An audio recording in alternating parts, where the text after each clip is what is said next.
संगच्छध्वं संगदध्वं शम्भो मनासि जानताम् देवाभागं यथा पूर्वे संजनाना उपासते संजनाना उपासते। शिथिलीकरण अभ्यास। सबसे पूर्व गिरवा संचालन करते हैं। इसके लिए गिरवा को आगे और पीछे झुकाना है। पैरों में 2 से 3 इंच का अंतर रखते हुए खड़े हो जाएं। हाथों को शरीर के बगल में सीधा रखें। यह समस्थिति है। हथेलियों को कमर पर रखें। सांस को बाहर निकालते हुए सिर को धीरे धीरे आगे की ओर झुकाएं और ठुड्डी को वक्ष पर स्पर्श करने की कोशिश करें। सांस को अंदर लेते हुए सिर को जितना पीछे ले जा सकते हैं ले जाएं। यह एक चक्र है। सामान्य स्थिति में आए। यह एक चक्र है। इस चक्र को एक बार और दोहराएं।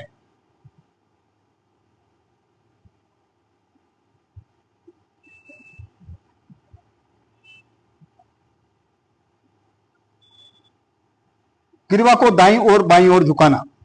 श्वास को बाहर छोड़ते हुए सिर को धीरे धीरे दाईं ओर झुकाएं। कान को कंधे से जितना नजदीक ला सकते हैं लाएं। इस बात का ध्यान रहे कि कंधे ऊपर की ओर नहीं उठने चाहिए। श्वास को अंदर लेते हुए सिर को सामान्य स्थिति में ले जाएं। इसी प्रकार श्वास को बाहर छोड़ते हुए सिर को बाईं तरफ झुकाएं। श्वास को अंदर लेते हुए सिर की स्थिति को सामान्य स्थिति में लाएं। यह एक चक्र हुआ। इस विधि को एक बार फिर करते हैं।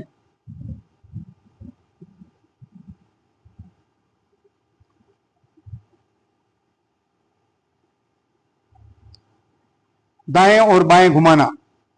सिर को सीधा रखें। श्वास को बाहर छोड़ते हुए सिर को आराम से दाईं ओर घुमाएं, जिससे ठुड्डी और कंधा एक सीध में आ जाए। श्वास को अंदर ग्रहण करते हुए सिर को सामान्य स्थिति में वापस लाएं। इसी प्रकार श्वास को बाहर छोड़ते हुए सिर को बाईं ओर घुमाएं और श्वास को अंदर लेते हुए फिर सामान्य स्थिति में आ जाएं। यह एक चक्र है। इस विधि को एक बार और दोहराएं।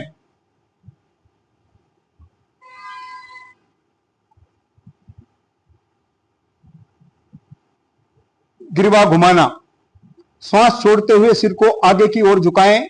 ठुड्डी को सीने से स्पर्श करें। श्वास को अंदर लेते हुए सिर को धीरे धीरे घड़ी के सुई की दिशा में घुमाएं तथा वापस लाते हुए श्वास को बाहर छोड़ें। इस प्रकार गिरवा एक बार पूरी तरह से घुमाएं। तत्पश्चात गिरवा को घड़ी की विपरीत दिशा में घुमाएं। यह एक चक्र पूरा हुआ। इस विधि को एक बार फिर करेंगे।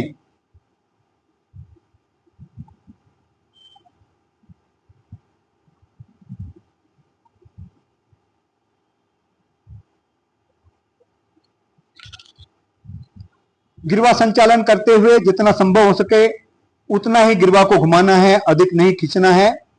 कंधों को शिथिल और स्थिर रखना है। गिरवा के आसपास खिंचाव को महसूस करना है।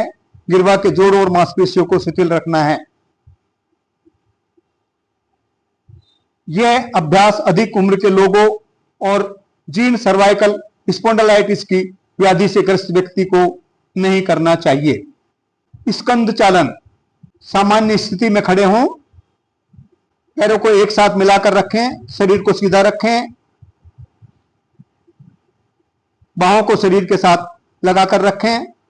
श्वास लेते हुए बगल से अपनी दोनों भुजाओं को सिर से ऊपर उठाएं। ऊर्ध्व दिशा में हो। अब श्वास को छोड़ते हुए भुजाओं को नीचे की तरफ लाएं।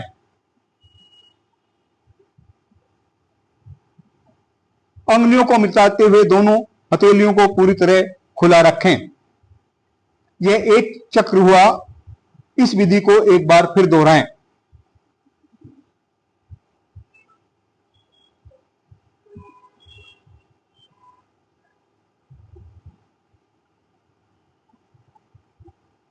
स्कंद चालन।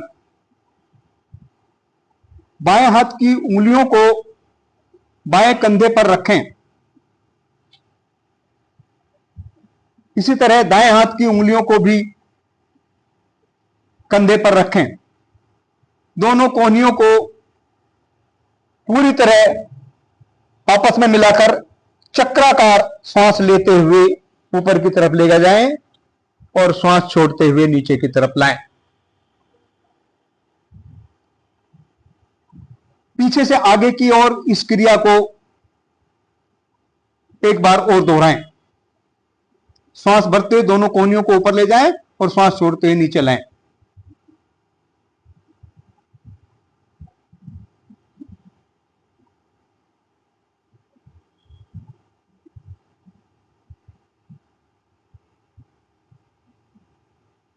विश्राम करें। अब कटी चालन करना है। सम स्थिति में खड़े हो जाएं। दोनों पैरों के बीच 1 फुट की दूरी रखें। दोनों भुजाओं को कंधों की सीध तक उठाएं। दोनों हथेलियां एक दूसरे के आमने सामने हों। श्वास को बाहर छोड़ते समय शरीर को बाईं ओर घुमाएं, जिससे दाईं हथेली बाएं कंधे को छुए, और श्वास लेते हुए पूर्ण स्थिति में वापस आए। श्वास को बाहर छोड़ते समय शरीर को दाईं ओर घुमाएं, जिससे बाईं हथेली दाएं कंधे को छुए, और श्वास अंदर लेते हुए पूर्व स्थिति में वापस आए। यह एक चक्र पूर्ण हुआ। इस विधि को एक बार फिर करें।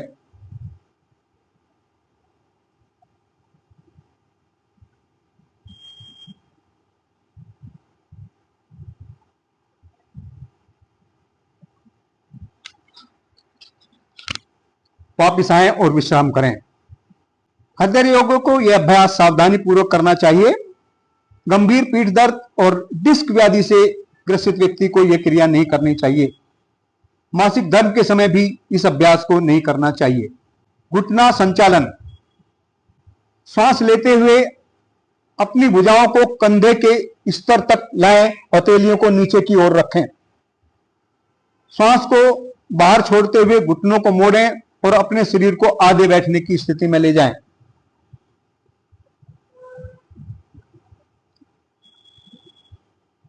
अभ्यास की अंतिम स्थिति में दोनों भुजाएं जंघाएं जमीन की तरफ समांतर स्थिति में होनी चाहिए। श्वास को अंदर लेते हुए शरीर को सीधा रखें। यह एक चक्र हुआ। इस अभ्यास को एक बार और दोहराएं।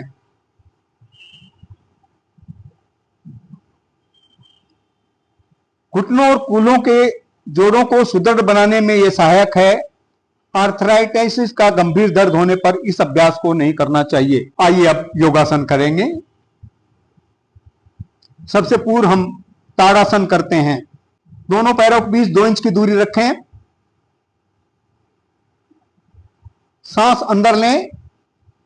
हाथों को सामने की ओर कंधे के स्तर तक उठाएं। दोनों हाथों की उंगलियों को आपस में एक दूसरे से फंसाएं और श्वास भरते हुए हथेलियों को बाहर की ओर रखते हुए दोनों भुजाओं के सिर के ऊपर उठाएं। भुजाओं को ऊपर ले जाने के साथ पैर की एड़ियों को जमीन के ऊपर उठाएं और पैर की उंगलियों पर अपना संतुलन बनाएं। इस स्थिति में 10 से 30 सेकंड तक रुकें। एड़ियों को वापस जमीन पर लाएं। श्वास को शरीर से छोड़ते हुए हाथ की उंगलियों को अलग करें और भुजाओं को वापस अपने प्रारंभिक स्थिति में लाएं। आसन के अभ्यास से शरीर में स्थिरता आती है। मेरुदंड से संबंधित नाड़ियों के रक्त संचय को ठीक करने में सहायक है। जिन व्यक्तियों को वेरिकोज वेन्स या आर्थराइटिस है या चक्कर आने की समस्याएं हैं, उन्हें एड़ियों ऊपर उठाने का प्रयास नहीं करना चाहिए। पाद हस्तासन। दोनों पैरों के बीच 2 इंच का अंतर रखते हुए खड़े हो जाएं। धीरे धीरे श्वास को शरीर के अंदर खींचें। हाथों को ऊपर की ओर ले जाएं। कटी भाग से शरीर को ऊपर की ओर ले जाएं। श्वास छोड़ते हुए सामने की ओर झुकें और जब तक हथेलियों को जमीन का स्पर्श न करें कमर को छींचते हुए जितना संभव हो सीधा रखने का प्रयास करें। सामान्य श्वास के साथ इस स्थिति में 10 से 30 सेकंड तक रुकें। श्वास भरते हुए धीरे धीरे हाथों को सिर के ऊपर खींच कर रखें।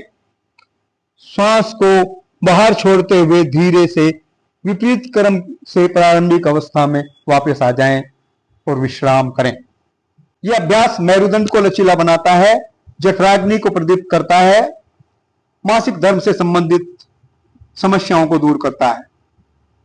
डिस्क संबंधी विकार, उदर शोथ, हर्निया, अल्सर या चक्कर आने संबंधी रोग या ग्लूकोमा के समय इस अभ्यास को ना करें। कमर की जकड़न की स्थिति में अपनी क्षमता अनुसार ही नीचे झुकें। अर्ध चक्रासन, दोनों पैरों के बीच 2 इंच की दूरी रखकर खड़े हो जाएं। दोनों हाथ की उंगलियों के से कमर को बगल से पकड़ें। कोहनियों को समांतर रखने का प्रयास करें। श्वास लेते हुए सिर को पीछे की ओर झुकाएं। गिरवा की मांसपेशियों में खिंचाव एहसास करें। श्वास छोड़ते हुए कटी भाग से पीछे की ओर झुकना चाहिए। श्वास प्रवास की इस स्थिति में 10 से 30 सेकंड तक रुकें। श्वास को अंदर लेते हुए प्रारंभिक अवस्था में वापस लौटें और विश्राम करें। इस अभ्यास से मेरुदंड लचीला बनता है और मेरुदंड से संबंधित नाड़ियां और मांसपेशियां मजबूत होती हैं। सर्वाइकल स्पॉन्डिलाइटिस के प्रबंधन में भी ये लाभकारी है। यदि चक्कर आने की समस्या हो या उच्च रक्तचाप हो तो इसे सावधानी से करना चाहिए। त्रिकोणासन, दोनों पैरों के बीच 3 फुट की दूरी रखते हुए खड़े हो जाएं। दोनों हाथों को बगल से कंधों के स्तर तक धीरे धीरे उठाएं। दाएं हाथ को दाएं हाथ की सीध में रखें। सिर को घुमाते हुए बाएं हाथ की बीच वाली उंगली को देखें।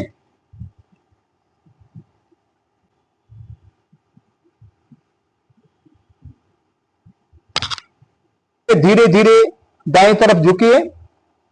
दाएं हाथ की उंगली को दाएं पैर के पीछे की ओर रखें। इसी प्रकार से दूसरे पैर की तरफ भी करें। सांस लेते हुए वापस प्रारंभिक अवस्था में आए। पिंडली, जांघों और कटिभाग की मांसपेशियों को इससे मजबूती मिलती है। फेफड़ों की कार्य क्षमता बढ़ती है। मेरुदंड लचीला होता है। स्लिप डिस्क, साइटिका या उदर में किसी प्रकार की सर्जरी होने से इस आसन का अभ्यास नहीं करना चाहिए। शरीर की कार्य क्षमता सीमा से परे जाकर न करें। शरीर को सीमा से अधिक न खींचें। बैठकर किए जाने वाले आसन, वज्रासन, दोनों पैरों को सामने की ओर सीधा फैलाकर पीठ व कमर को सीधा रखते हुए बैठ जाएं। को नितंब के पास रखें। हथेलियां जमीन पर होनी चाहिए। यह स्थिति दंडासन कहलाती है। अब दोनों पैरों के तलवों को आपस में मिलाएं। श्वास बाहर छोड़ते हुए पैरों के पंजों को हाथों से पकड़कर ढक दें। श्वास भरते हुए एडियों को मूलाधार क्षेत्र के जितना नजदीक ले सकें ले आए। इस अवस्था में 10 से 30 सेकंड तक रुकें।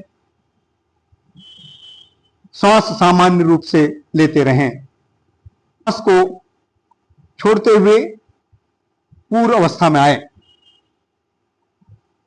वज्रासन का अभ्यास शरीर को दृढ़ रखता है, मस्तिष्क को स्थिरता प्रदान करता है, गर्भावस्था में लाभकारी है। महिलाओं को मासिक दर्द के समय होने वाली पेट दर्द से मुक्ति प्रदान करता है। पुराने और अत्यधिक पीड़ा देने वाले आर्थराइटिस या साइटिका से ग्रसित व्यक्ति इस अभ्यास को ना करें। दोनों पैरों को मिलाकर बैठ जाएं। हाथ आपके शरीर के बगल में हो, आपकी हथेलियां जमीन पर हो। हाथों की उंगलियां सामने की दिशा की ओर इशारा करती हूं। दंडासन में आप बैठे हैं। दाहिने पैर को घुटने से मोड़ लें। पंजे को नितंब के नीचे दबाकर बैठ जाएं। इसी तरह बाएं पैर के घुटने को भी मोड़ते हुए ऐसे ही बैठे। पैर का अंगूठा मिला रहेगा, एड़ियां फैली रहेंगी, नितंब एड़ियों के बीच में होंगे। बाएं हाथ को क्रम से बाएं और दाएं हाथ को दाएं घुटने पर रखें। मेरुदंड को सीधा रखें, सामने की ओर देखते रहें, आंख कोमलता से बंद रखें। इस अवस्था में 10 सेकंड तक रुकें और सामान्य श्वास लेते हुए वापस पूर्व अवस्था में आ जाएं।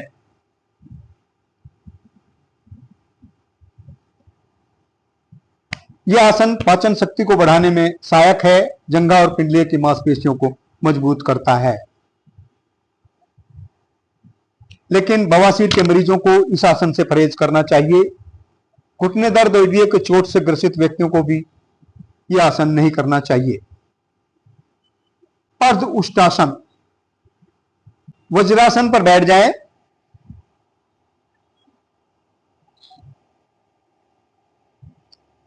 घुटनों पर खड़े हो जाए।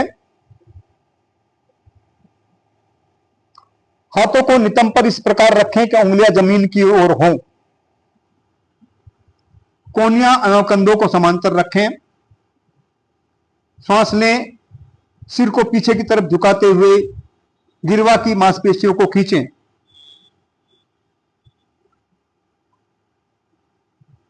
सांस छोड़ें और धड़ को जितना संभव हो पीछे की ओर झुकाएं।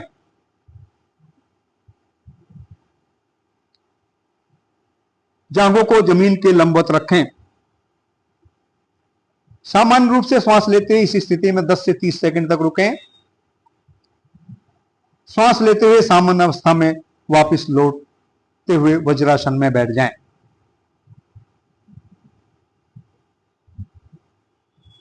इस अभ्यास से पीठ और गर्दन की मांसपेशियां मजबूत होती हैं, कब्ज और पीठ दर्द से मुक्ति मिलती है, सिर और हृदय क्षेत्र में रक्त संचार बढ़ता है। हार्निया, उदर संबंधी गंभीर व्याधि, आर्थराइटिस, चक्कर आने वाले व्यक्ति इस आसन का अभ्यास ना करें। उष्टासन, वज्रासन पर बैठे हुए हैं हम। घुटनों और पंजों के बीच कुछ इंच की दूरी रखते हुए घुटनों के बल खड़े हो जाएं। सांस लेते हुए पीछे की ओर झुकें। धीरे धीरे दाहिने हाथ से दाहिनी एड़ी और बाएं हाथ से बाईं एड़ी को पकड़ने का प्रयास करें और श्वास छोड़ दें। इस बात का ध्यान रहे कि पीछे झुकते हुए गर्दन का झटका न लगे। अंतिम स्थिति में जांघ को जमीन से लंबवत रखते हुए सिर को हल्का सा पीछे की ओर खींच कर रखें। पूरे शरीर का भार बराबर रूप से भुजाओं और पैरों पर होना चाहिए। इस स्थिति में श्वास लेते हुए 10 से 30 सेकंड तक रुकें और श्वास अंदर खींचते हुए सामान्य अवस्था में वापस लौटते हुए वज्रासन में बैठ जाएं। यह आसन दृष्टि दोष में अत्यंत लाभकारी है। पीठ और गले के दर्द में आराम देता है। उदर और नितंब की चर्बी को कम करने में सहायक है। पाचन क्रिया संबंधी और श्वसन संबंधी विकारों के लिए अत्यंत लाभकारी है। हृदय रोगी और हर्निया के मरीज इस आसन को नहीं करेंगे। शशकासन, हम वज्रासन में बैठे हुए हैं। दोनों पैरों के घुटनों को एक दूसरे से दूर फैलाएं। इस प्रकार बैठें कि पैरों के अंगूठे एक दूसरे से मिले हों। श्वास लेते हुए दोनों हथेलियों को घुटनों के बीच जमीन पर रखें। श्वास छोड़ते हुए आगे की ओर झुकें, ठुड्डी को जमीन पर रखें। दोनों भुजाओं को समांतर रखें, सामने की ओर देखें। श्वास लेते हुए 10 से 30 सेकंड तक इस आसन में बने रहें। वज्रासन में वापस आ जाएं। शशकासन का अभ्यास तनाव और चिंता को कम करने में सहायक है। जननांगों में कसावट लाता है, कब्ज से मुक्ति दिलाता है, पाचन क्रिया संबंधी व्याधि और पीठ दर्द से छुटकारा दिलाने में सहायक है। अधिक पीठ दर्द होने पर इस अभ्यास को नहीं करना चाहिए।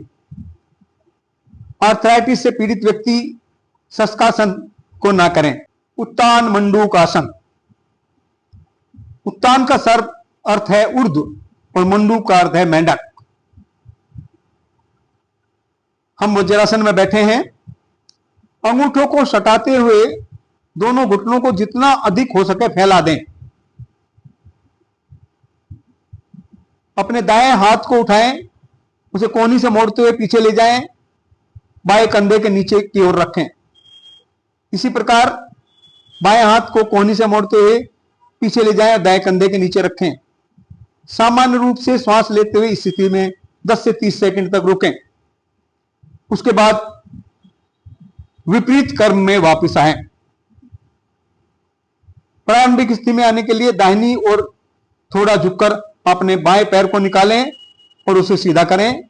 इस प्रकार दाहिने पैर को भी निकालकर सीधा करें। विश्राम की स्थिति में दंडासन में बैठें। यह आसन पीठ दर्द, गिरवा की तकलीफ को दूर करने में मदद करता है। यह आसन शरीर की उदरीय गति हेतु लाभदायक है। फेफड़ों की कार्य क्षमता को बढ़ाता है। घुटनों के दर्द से पीड़ित व्यक्ति इस आसन को ना करें।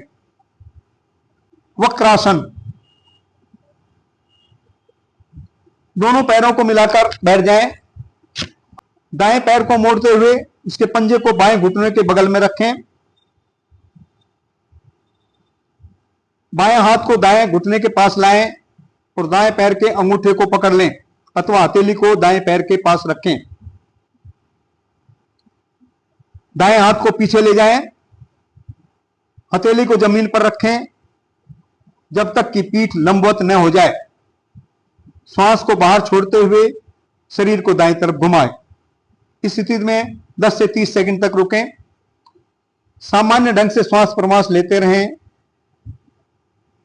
श्वास को लेते हुए अपने शरीर को वापस लाएं और श्वास छोड़ते हुए शिथिल हो जाएं। इस अभ्यास क्रम को दूसरी तरफ से भी करें।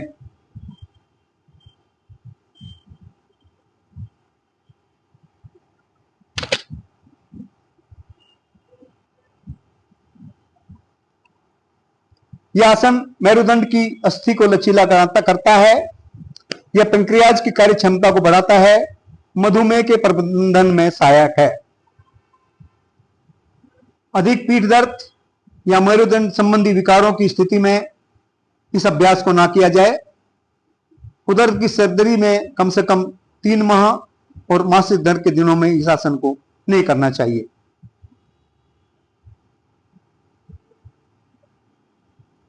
अब हम उदर के बल लेटकर किए जाने वाले आसन को करेंगे। सबसे प्रथम आसन है मकरासन। सर्वप्रथम उदर के बल लेट जाएं। पैरों को एक दूसरे से दूर फैलाकर पंजों को बाहर की तरफ रखें। दोनों हाथों को मोड़ते हुए बाएं हाथ पर दाएं हथेली रखें। तत्पश्चात सिर को दाएं या बाएं दिशा में अपने हाथों पर रखें। आंखें धीरे धीरे बंद करें। पूरे शरीर को शिथिल होने दें। यह स्थिति मकरासन है। पीठ से संबंधित समस्याओं को ये दूर करता है। पूरे शरीर को शिथिल करने में लाभकारी है। गर्भावस्था और कंधों की जकड़न के समय इस अभ्यास को नहीं करना चाहिए। सभी आसनों के पश्चात शिथिलीकरण के लिए इस आसन का अभ्यास किया जाता है।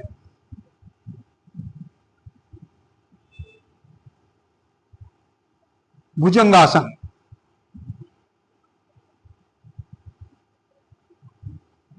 सर्वप्रथम पेट के बल लेटे हुए हम अपने दोनों हाथों पर सिर को टिकाते हुए शरीर को शिथिल रखें। अब अपने दोनों पैरों को आपस में मिला लें। हाथों को खींचकर रखते हुए मस्तिष्क को जमीन पर टिका रहने दें। अब हाथों को शरीर के ठीक बगल में ऐसा रखें कि हथेलियां कोहनियां जमीन पर टिकी रहें।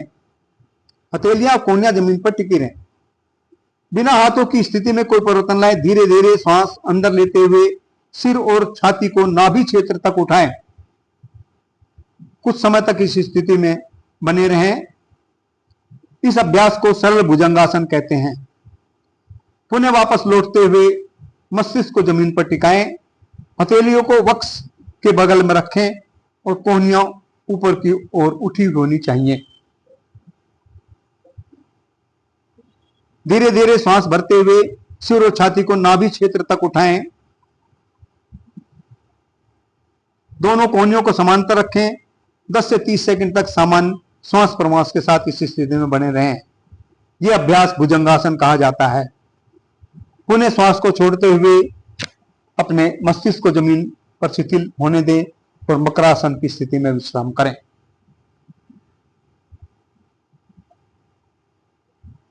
जिन लोगों को उदर सर्जरी हुई है वो 2-3 महीने तक इस आसन को नहीं करेंगे। जो लोग हार्निया अल्सर से पीड़ित हैं उन्हें भी इस आसन का अभ्यास नहीं करना चाहिए।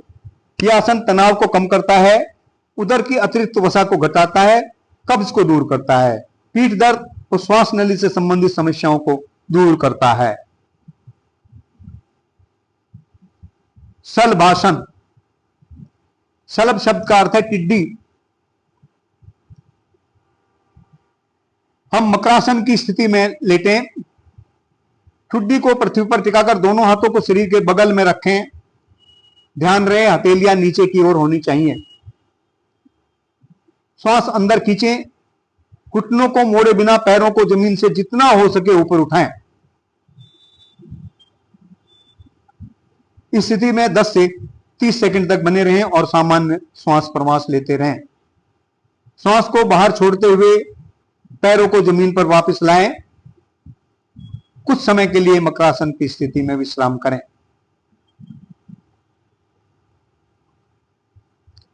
साइटिका और पीठ के निचले हिस्से के पीड़ा को यह दूर करता है।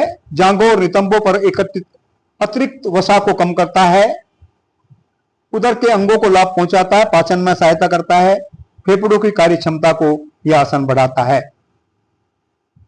यदि किसी को पीठ के निचले हिस्से में ज्यादा दर्द है तो इसे अभ्यास को सावधानी पूर्वक करना है और हाई बीपी और पेप्टिक अल्सर या हर्निया के रोगियों को यह अभ्यास नहीं करना है।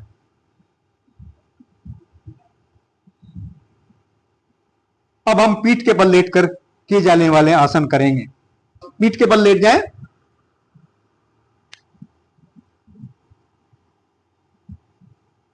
दोनों पैरों को घुटनों से मोड़ते हुए एड़ियों को नितंब के पास लाएं। दोनों हाथ से पैर के टखनों को मजबूती से पकड़ें। घुटनों और पैरों को एक सीध में रखें।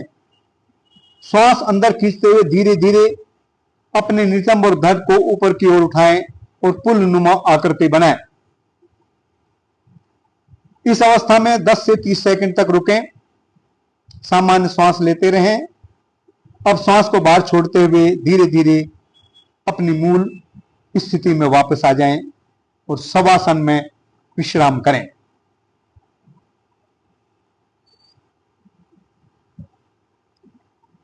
ये आसन अवसाद और चिंता को दूर करता है, उदर के अंगों में कसावट करता है, पाचन क्षमता को बढ़ाता है और कब्ज को दूर करता है।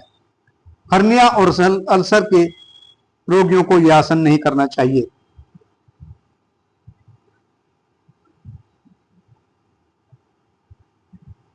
उत्तान पादासन, जमीन पर आराम से लेट जाएं। पैरों की स्थिति सीधी हो, हाथों को बगल में रखें। श्वास लेते हुए घुटनों को बिना मोड़े धीरे धीरे अपने दोनों पैरों को उठाएं और जमीन से 30 डिग्री का कोण बनाएं। सामान्य रूप से श्वास लेते ही इस अवस्था में 10 से 30 सेकंड तक बने रहें। श्वास छोड़ते हुए धीरे धीरे अपने पैरों को नीचे लाएं, जमीन पर रखें और शवासन में विश्राम करें।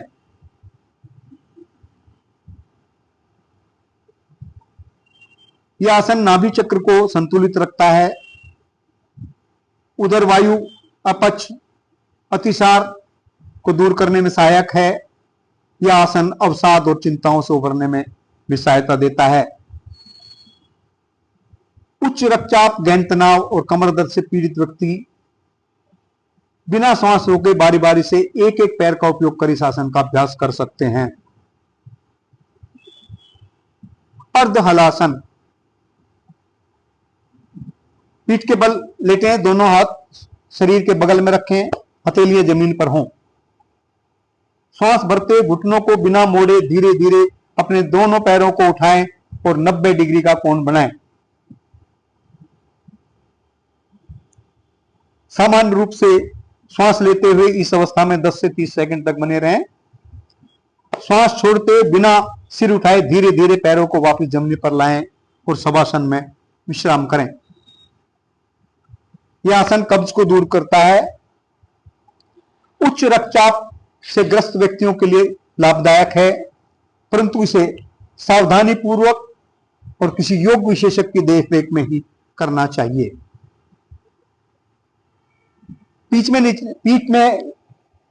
पीठ के निचले हिस्से में दर्द से ग्रसित व्यक्ति इस आसन को ना करें। उदर संबंधी चोट, हर्निया आदि से पीड़ित व्यक्ति भी इस आसन को ना करें। पवन मुक्तासन।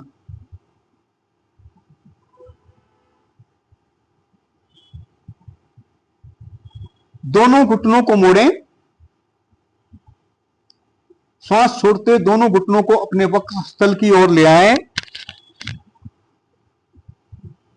श्वास भरते दोनों हाथों की अंगुलियों को आपस में फंसाते हुए पैरों को जकड़ लें। श्वास बाहर छोड़ते सिर को तब तक उठाएं जब तक ठुड्डी और नासिका घुटनों से न लग जाए। इस स्थिति में 10 से 30 सेकंड तक रुकें। सिर को वापस जमीन पर लाएं। श्वास बाहर छोड़ते पैरों को जमीन पर ले आएं और श्वासन में आराम करें।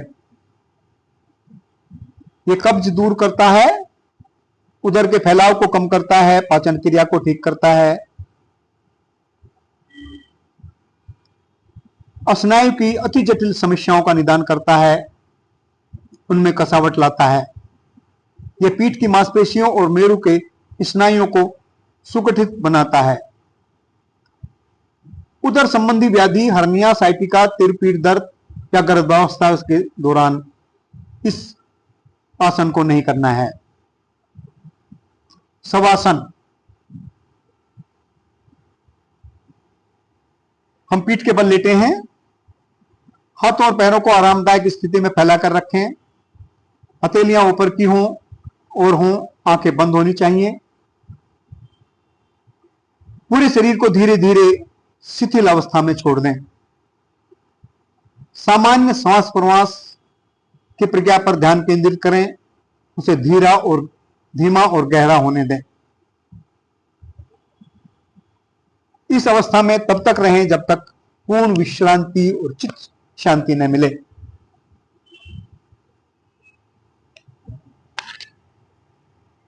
यह सभी तनाव से मुक्ति करता है, शरीर मन और दोनों को आराम प्रदान करता है, पूरे कायिक तंत्र को विश्राम प्रदान करता है, बाहरी दुनिया के प्रति आकर्षित होने वाला मन अंदर की ओर गमन करता है, मस्तिष्क स्थिर हो जाता है, अभ्यास करता बाहरी वातावरण से अलग होकर शांत बना रहता है। तनाव और उसके परिमाणों के प्रबंधन में यह बहुत ही लाभदायक पाया गया है। अब आइए प्राणायाम की तरफ बढ़ते हैं।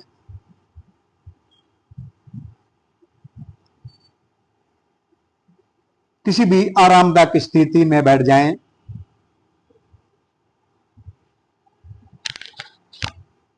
अपनी आंखें बंद करके पूरे शरीर को शिथिल कर लें।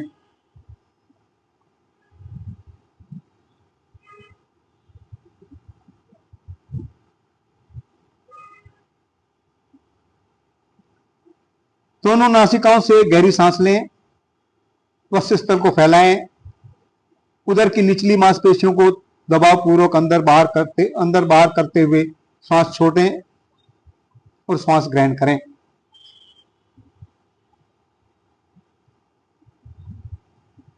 सक्रियतापूर्वक श्वास बाहर छोड़ना एवं निष्क्रिय पूर्वक श्वास लेना चाहिए। कम से कम स्थिर श्वास छोड़ने की 30 आवृत्तियां पूर्ण करें।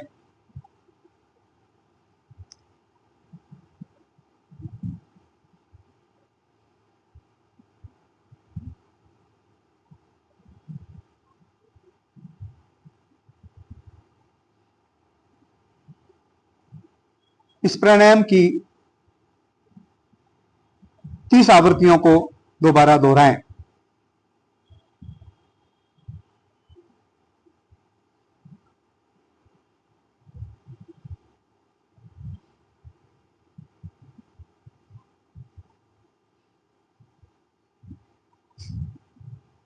इस प्राणायाम को करने की सामान्य गति 1 सेकंड में 1 स्ट्रोक।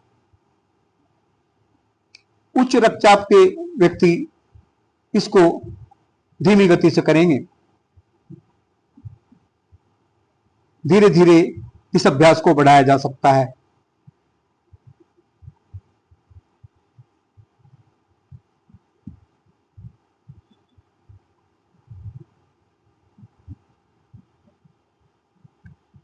कपालभाति कफ विकारों को समाप्त करता है। जुखाम, साइनोसाइटिस, अस्थमा, श्वास लेने संबंधी बीमारियों को दूर करता है। पूरे शरीर का कायाकल्प करता है। चेहरे को दीप्तिमान और जीवंत बनाता है। यह तंत्रिका तंत्र को, साथ ही पाचन अंगों को शक्तिशाली बनाता है। हृदय संबंधी व्याधियों में, उच्च रक्तचाप में, नासिका से रक्त प्रवाह, मिर्गी, हार्निया, गैस्ट्रिक अल्सर, गर्भावस्था, मासिक धर्म में इस अभ्यास को नहीं करना चाहिए। हर्निया के रोगी पेट पर नीचे कपड़ा या कोई बेल्ट बांधकर इस अभ्यास को धीरे से कर सकते हैं। नाड़ी शोधन प्राणायाम, अनुलोम विलोम प्राणायाम। आरामदायक स्थिति में बैठकर मेरुदंड और सिर को सीधा रखें। आंखें कोमलता से बंद कर लें। कुछ गहरी सांसों के साथ शरीर को शिथिल कर लें। ध्यान मुद्रा में बाएं हथेली को बाएं घुटने के ऊपर रखें। दाएं हथेली नासाग्रह मुद्रा में होनी चाहिए। अनामिका और कनिष्ठिका उंगली बाएं नासिका रंध्र पर रखनी चाहिए। मध्यमा और तर्जनी उंगली को मोड़कर रखें। बाएं हाथ का अंगूठा दाईं नासिका रंध्र पर रखना चाहिए। बाएं नासिका खोलें, श्वास ग्रहण करें। इसके बाद कनिष्ठिका और अनामिका उंगलियों से बाएं नासिका बंद करें और दाएं नासिका से अंगूठा हटाकर श्वास को बाहर निकालें। तत्पश्चात दाएं नासिका से श्वास ग्रहण करें। श्वास लेने के बाद दाएं नासिका को बंद करें, बाएं नासिका को खोलें। इसके द्वारा श्वास बाहर करें। यह एक प्राणायाम का चक्र हुआ। इस अभ्यास को 4 बार दोहराएं।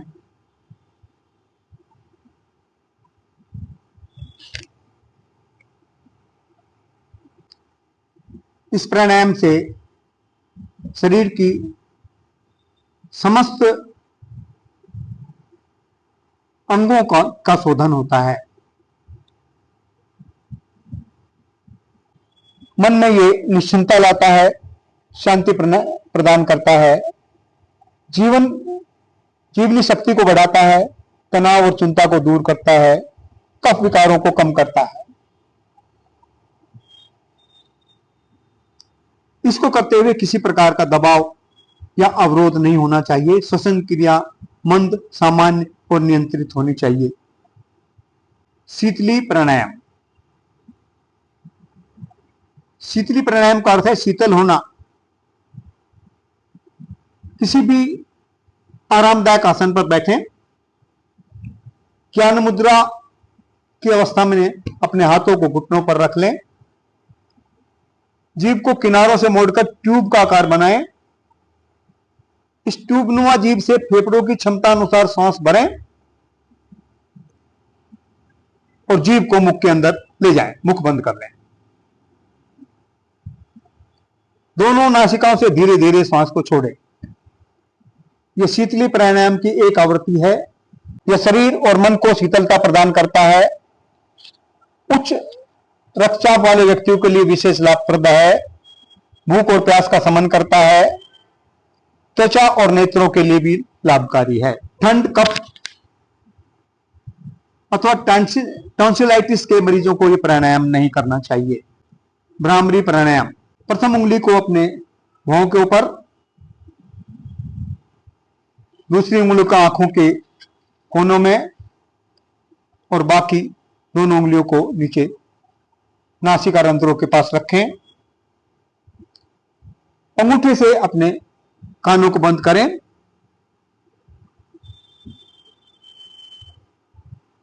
धीरे धीरे निरंतर रूप से श्वास को बाहर छोड़ते हुए समय भोरे जैसी आवाज निकालें।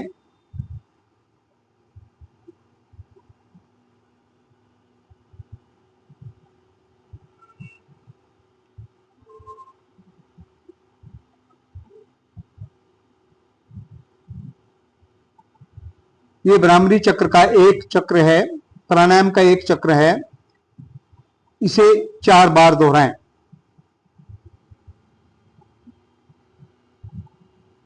ये तनाव से मुक्ति देता है, चिंता और क्रोध में को घटाता है। एकाग्रता और ध्यान के लिए ये उपयोगी प्राणायाम है। यदि नाक और कान में किसी प्रकार का संक्रमण हो तो इसका अभ्यास नहीं करना चाहिए। ध्यान, ज्ञान मुद्रा या ध्यान मुद्रा धारण करें। हाथ और कंधों को ढीला और शिथिल कर दें। आंखें बंद करके मुख को थोड़ा ऊपर की ओर उठाकर बैठ जाएं। अपनी भौं के बीच हल्का सा ध्यान केंद्रित करें। अपनी आती जाती श्वासों के प्रति सजग हों। ध्यान करते समय मानसिक धारणा करें कि हम परमपिता परमेश्वर की शरण में बैठे हैं। हमारे ऊपर परमपिता परमेश्वर के आशीर्वाद बरस रहे हैं। इस अभ्यास से नकारात्मक भावनाएं दूर होंगी, भय, क्रोध, अवसाद, चिंता दूर होंगे, सकारात्मक भावनाएं विकसित होंगी, मस्तिष्क शांत और निश्चल होगा। धीरे धीरे अपने दोनों हाथों को अपने सिर के सामने लें, आपस में रगड़ें। जो ऊर्जा उत्पन्न हुई है उसको अपने चक्षुओं पर धारण करें, मस्तिष्क पर धारण करें। आइए अब संकल्प के साथ इस योग सत्र का समापन करते हैं। संकल्प लेते हैं, हम अपने मन को हमेशा संतुलित रखना है। इसी में हमारा आत्मविश्वास समाया है। मैं अपने कर्तव्य, स्वयं के प्रति, कुटुंब के प्रति, कार्य, समाज और विश्व के प्रति शांति, आनंद और स्वास्थ्य के प्रचार के प्रति प्रतिबद्ध हूं। अब हम शांति पाठ करेंगे।